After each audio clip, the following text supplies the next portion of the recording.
plaisir est pour moi de vous informer, mesdames, messieurs, bienvenue dans cette édition du journal. Ouvrons ce journal en sport. Ligue des champions de la CAF, après sa défaite lors de la première journée, l'association sportive Vita Club s'est ressaisie à la deuxième journée face à El Merreikh du Soudan en battant ses locaux par une note de 1 contre 4 buts. Suivez les résumés avec Ibrahim Abeti. L'ASV Club de Kinshasa qui jouait cet après-midi face à El Merreikh du Soudan après la chute de la première journée contre Simba de Tanzanie à domicile sur un score d'1-0. Flora Ibenge et ses poulains sont allés se ressaisir au Soudan. Les Moscovites se sont fait d'abord la peur en encaissant un but dès la 8e minute. Avec un mental dégagnant, les Dauphins noirs de Kinshasa ont égalisé à la 28e minute par l'entremise de son attaquant de pointe Obed Mayamba. 9 minutes plus tard, Djouma Chabani donne l'avantage aux siens en marquant le deuxième but de son équipe. Le vert et noir de la capitale congolaise partent au vestiaire avec une avance au marquoir de 1 contre 2. Après la pause, l'homme du Chan du côté congolais, Amédée Massassi, va inscrire le troisième but de l'ASV Club. Pour bien clôturer la rencontre, Mayamba s'offre un doublé à la 82e minute. V-Club grimpe à la deuxième place au classement derrière le Simba qui battait Al-Ahly sur la petite marque d'un but à rien. Pour les comptes de la troisième journée, l'ASV Club ira en Égypte pour jouer Al-Ahly le 5 mars 2021. Et c'est mercredi 24 février, le TP Mazembe sera reçu par Al-Hilal du Soudan sous les coups des 13h GMT. يتعدى وصوله ترجع من جديد اميدو شوف الترويض تاخرت التغطيه والتصويبه فالحصيله الى 3-1 هدف ممتاز. Dans l'actualité, le président de la République, Félix-Antoine Tshisekedi et son épouse sont allés en visite de consolation à la famille de l'ambassadeur italien Luca Attanasio. Arrivée sur place, une Congolaise ayant grandi dans la communauté italienne a demandé au chef de l'État de s'impliquer davantage pour pacifier la partie est du pays. Le Premier ministre Jean-Michel Sama Lukonde poursuit ses consultations avec des forces politiques devant constituer le gouvernement de l'Union sacrée pour la nation. Trésor Bougito. Lancé hier lundi 22 février dans les avant-midi à l'hôtel du gouvernement où est érigé provisoirement le quartier général du Premier ministre Jean-Michel Sama Lukonde Kwenge, les consultations de différents groupes politiques en vue de la formation du gouvernement dit de l'Union sacrée pour la République poursuit son bonhomme de chemin. Ce mardi 23 février, Jean-Michel Sama Lukonde a reçu en audience l'Ensemble pour la République de Moïse Katumbi et AABC de Julien Palunku. Après qu'il ait reçu les groupes AFDC et alliés du candidat de l'Union sacrée à la présidence au Sénat, Modeste Bahati Lukwebo, les délégations de regroupement politique RRC, AAB, AABAR-A et ADRP. Il faut noter que la probité morale, l'intégrité et la connaissance du pays sont des critères sur lesquels le nouveau Premier ministre a mis en place pour bâtir ce gouvernement attendu, dit de l'Union sacrée pour la nation. Le secrétaire général des Nations Unies, M. Antonio Guterres, appelle la RDC à enquêter rapidement sur l'assassinat de l'ambassadeur italien, M. Luca Attanasio, décédé le lundi 22 février dernier lors d'une attaque de milices à l'est du pays. Commentaire Chimé Sami.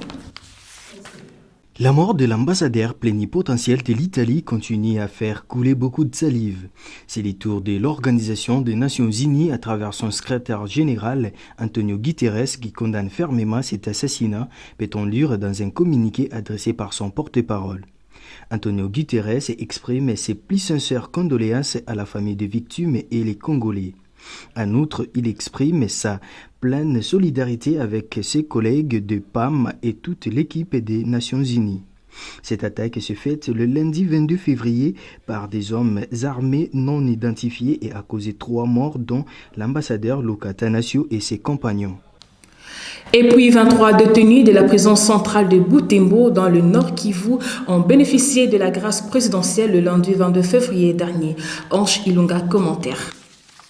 La libération de ces 23 détenus de la prison centrale de Butembo est relative à la grâce présidentielle que le chef de l'État, Félix-Antoine Tshisekedi, a accordée aux prisonniers qui étaient poursuivis pour des faits bénins, principalement ceux qui avaient été condamnés à une peine inférieure à 5 ans, à en croire Valérie Moali-Lumandi, procureur général près des tribunaux de grande instance de Butembo. Le magistrat Moali-Lumandi explique par ailleurs que les détenus condamnés à 5 ans ont vu leur peine être réduite selon les cas.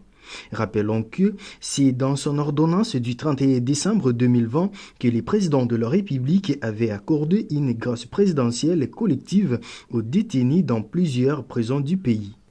Cérémonie de la remise de l'école primaire d'Iskinsenso dans la même commune par la première dame de la République, Denise Nyakero Tshisekedi, aux bénéficiaires ce lundi 22 février, jour de la rentrée scolaire, après l'arrêt des cours le 18 décembre 2020 suite à la deuxième vague de la COVID-19. C'est un reportage de Babi Kole et Delou Makingo.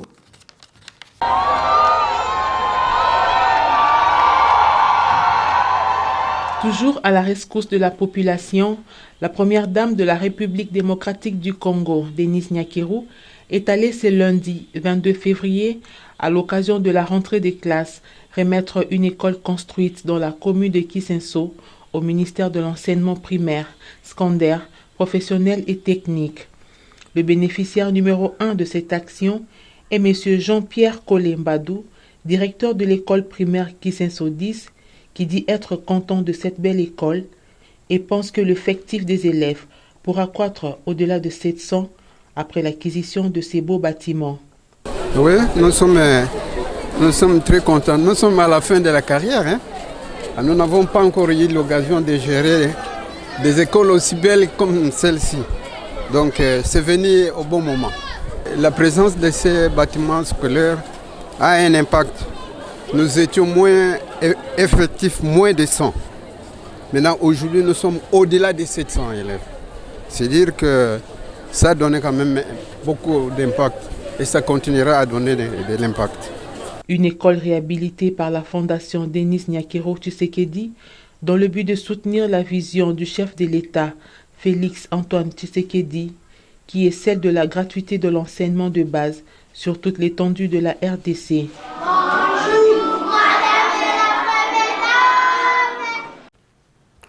En réaction de l'attaque de Kibumba dans le territoire de Nyiragongo qui a occasionné la mort de l'ambassadeur italien, son garde-du-corps et son chauffeur le lundi 22 février dernier, les drapeaux belges du Pays-Bas et de l'Union européenne seront en berne pendant 3 jours pour rendre hommage aux illustres disparus.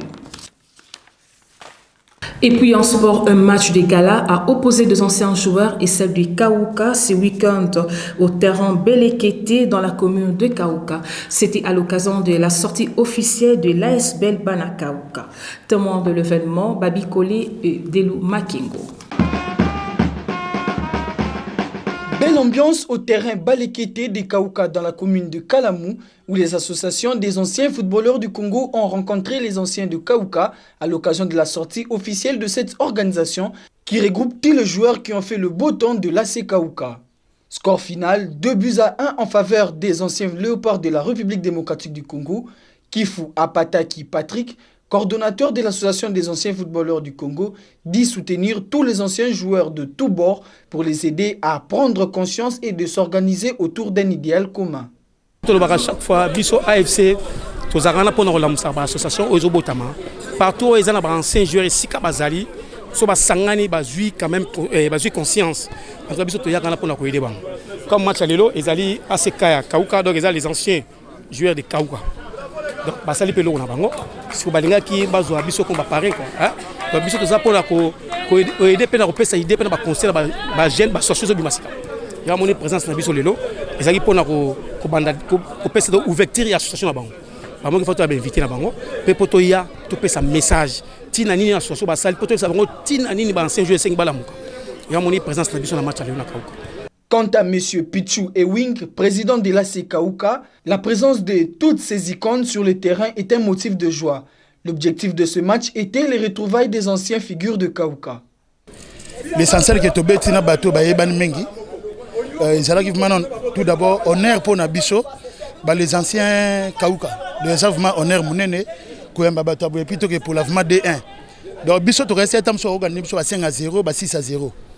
Mais tu as surpris, tu poli D1 et puis ko betana batu ba niveau ba star aboé et puis ba beta compétition mingi. Mais vraiment loisir n'a l'équipe vraiment bien. On a déjà président, il y a les anciens Kauka Mobimba dans une commune Mbakalamo. Alors tellement que to bimi même ngape na zalaka tene ko ya lokwa to sanganaki to sali mutualité mo munene. Alors que to lingane to bimi première sortie na biso il faut tout yamba les anciens ya Léopard. Donc et tombo na un peu biso et spécifiquement honneur katina biso. C'est pour cela ba beaucoup mais sommet que bonyo so bayaki azoya pour akuta un peu na biso pour na loisir. Il faut noter que cette association a pour caractère d'apporter le soutien moral, social et financier à tout celui qui participe aux Jeux de football et qui reste le symbole de l'unité partout dans le monde. Restons toujours en sport, juste après le sacre du Maroc lors de la 6e édition de la CHAN 2020 qui se déroule au Cameroun, place à la CAN de U20 débutée depuis le 14 février. Cette compétition qui se déroule également au pays de Samuel Eto'o est déjà au niveau des quarts de finale et la configuration pour les rencontres de cette phase est déjà dévoilée. Détail avec Joe Kaïm.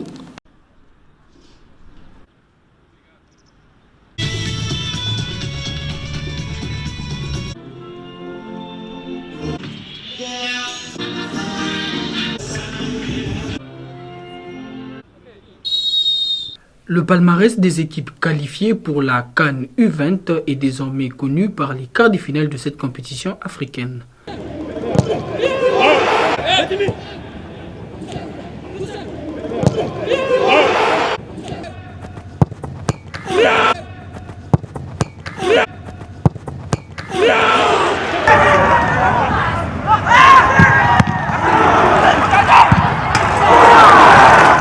Le Cameroun va affronter le Ghana le jeudi 25 février et le Burkina Faso affrontera l'Ouganda. Le 26 février, le Maroc offrira son hospitalité à la Tunisie et la Centrafrique va affronter la Gambie.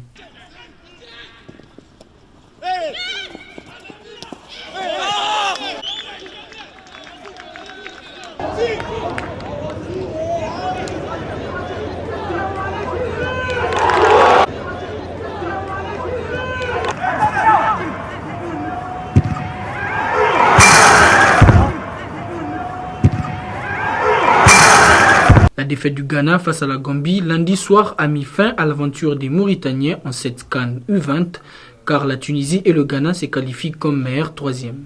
Mesdames, Messieurs, c'est par cette note sportive que nous bouclons ce journal. Merci d'avoir suivi et restez branchés sur nos antennes. Au revoir.